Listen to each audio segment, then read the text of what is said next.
سنتے ہیں اردو میں خصوصی اپڈیٹ۔ ایک ایسے وقت میں جب بھارت میں اقلیتوں کے حقوق کا دن منایا جا رہا ہے، بھارتی ریاست کرناٹک میں بہت سے گرجا گھروں نے ہندو انتہا پسندوں کی دھمکیوں کے باعث کرسمس کی تقریبات منسوخ کر دی ہیں۔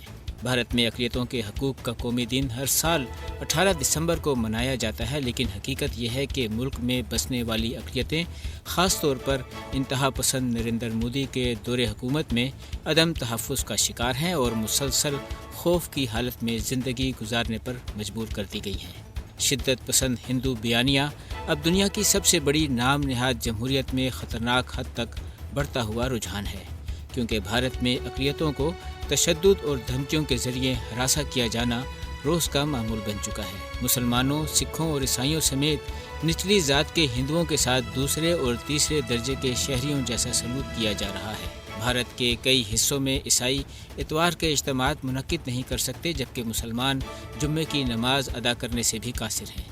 حقیقت یہ ہے کہ بھارت میں ہندو انتہا پسندوں اور ان کی نمائندہ فسطائی مودی حکومت کی استعماری اور تعصب پر مبنی پالیسیوں نے اقلیتوں کا جینا مشکل کر رکھا ہے، جبکہ بی جے پی حکومت متنازع قوانین بنا کر دیگر مذاہب سے متعلق اقلیتوں کو دیوار سے لگا رہی ہے۔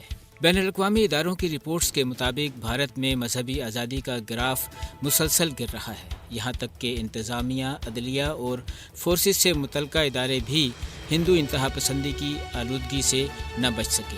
اس حوالے سے امریکی کمیشن برائے بین الاقوامی مذہبی آزادی نے 2021 کی اپنی رپورٹ میں بھارتی مکروہ چہرہ بے نقاب کیا ہے۔ حقیقت یہ ہے کہ مودی حکومت کی جانب سے اختیار کی جانے والی متعصب پالیسیوں نے جو صورتحال پیدا کی ہے، اس پر ہر شعبہ زندگی سے متعلق فرد پریشان ہے۔